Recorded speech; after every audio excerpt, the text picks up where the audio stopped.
Hi everybody, I'm Amy. Today I want to talk to you about something that I think is pretty fun, optical illusions.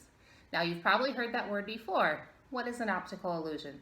An optical illusion is when we use things like colors, shapes, patterns, movements to kind of trick our eyes and our brain into seeing something that might not really be there, seeing something a little differently than how it really is. Today I'm going to show you how to make a fun and simple optical illusion that you can do by yourself at home. All you need is a piece of paper, a pencil, some markers, doesn't matter what color, you can use any colors you want, and your hand. That's it. It's pretty simple. So we're going to start with putting the piece of paper on a flat surface. You're going to take your hand and lay it on top of the paper.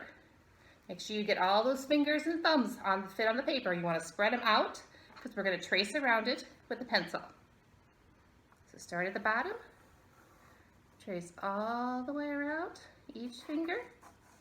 You want to try and keep that pencil on the paper so you get a nice good trace of your hand. All the way back down to the bottom. All right, there we have our hand traced on the paper. Next thing we're going to do is we're going to take a marker, whichever color you want to start with. I'm going to start with blue because that's my favorite color. We are going to start at the bottom of the paper. We're going to do a straight line across. If you want your lines really straight, you can grab a ruler and do it with a ruler. I'm just going to do my best to make a straight line without a ruler. Towards the bottom of the paper, we're going to start making a straight line across, but we are going to stop when we get to that traced hand. You see how I made a line across and I stopped when I got to the part where I have my traced hand. Now, when you're at your traced hand, we're going to bump up our line a little bit. I'll show you what that looks like. So do you see when I went across the traced hand, I bumped up the line a little bit all the way to the other side of the traced hand. Now, when you get to the other side, we're going to go straight across again. So you can see I have a line close to the bottom of my paper. It goes straight across, except when we get to the part that we traced, that's where we're going to bump it up and curve the line. Now, we're going to keep going with the same color. I want you to make your next line about a ½ inch above the first line. You can get your ruler if you want to make it really a ½ inch. Otherwise, a ½ inch is about that big. You can kind of estimate. I'm just going to kind of estimate how big a ½ inch is.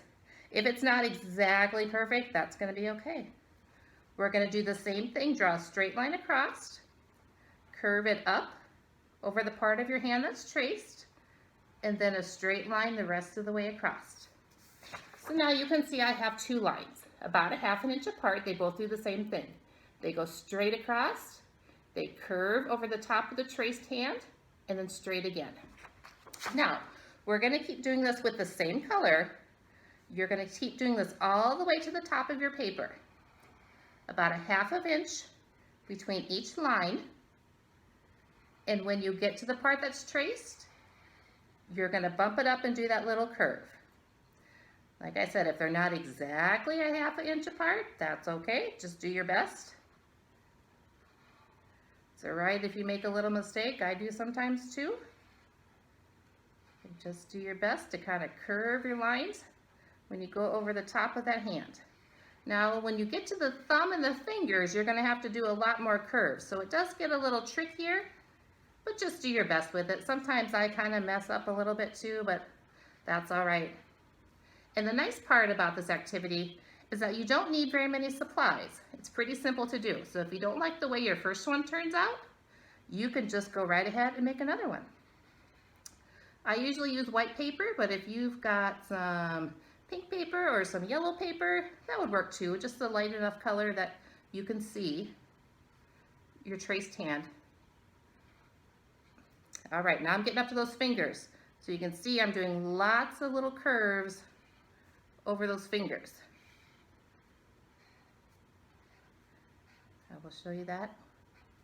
All those little curves.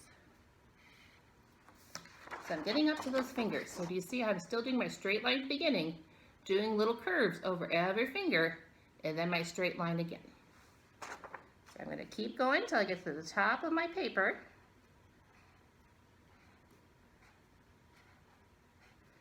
And we're starting with the hand because that's a pretty simple thing to do because you have it right there with you. But if you want to do something else 3D, You could trace anything else you wanted to.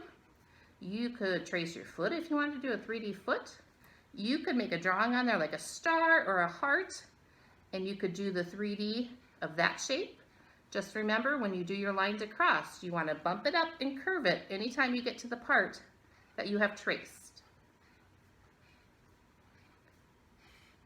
All right, I'm almost to the top of my fingers now. How are you guys doing? If you need a little bit more time to get caught up, go ahead and pause the video and finish your lines, and then you can join back up with me. Okay, so I've gotten all the way to the top with my blue. So do you see how all my lines are about a ½ an inch apart? They're all curved up when I go over the top of my hand. So you can see that the hand's kind of starting to stick out a little bit. It's not really 3D yet. We need to add some more to it. So I'm going to put the blue away. Choose your next color. I think I will go with the pink. You can pick whichever color you want. Your next color, now you're going to do the same thing. We are going to put this color right underneath the first color. So my pink lines are going to go right underneath my blue lines. I will show you that. And we're going to bump up when we go over the trace, and then straight again. Straight line, bump up over the trace, straight line again. So, do you see now I have a blue line with a pink line right underneath it? And then you will continue to do that all the way to the top. Put your second color right underneath your first color and just follow those lines.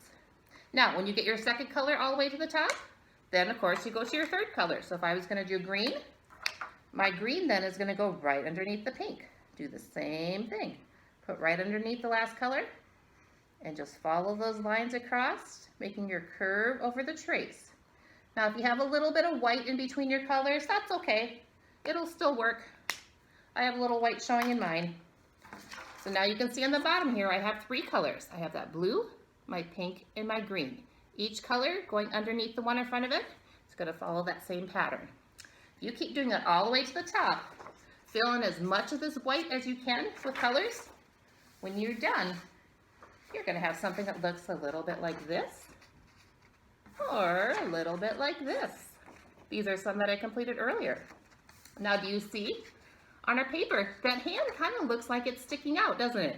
Kind of looks like it's popping up there off the paper. But if we turn it this way, is it really? Is it really popping up off the paper? No, that paper's flat. But with the way we drew our curves, we made an optical illusion. And we made our eyes and our brain kind of think that, hey, that hand is popping up off the paper like 3D. So I think that's kind of a fun little activity. You guys can try that at home and show your parents how you can make a 3D hand or any 3D object that you want to. I hope you enjoyed this. Come back again and maybe we'll do another optical illusion a little bit later. Thanks. Bye, guys.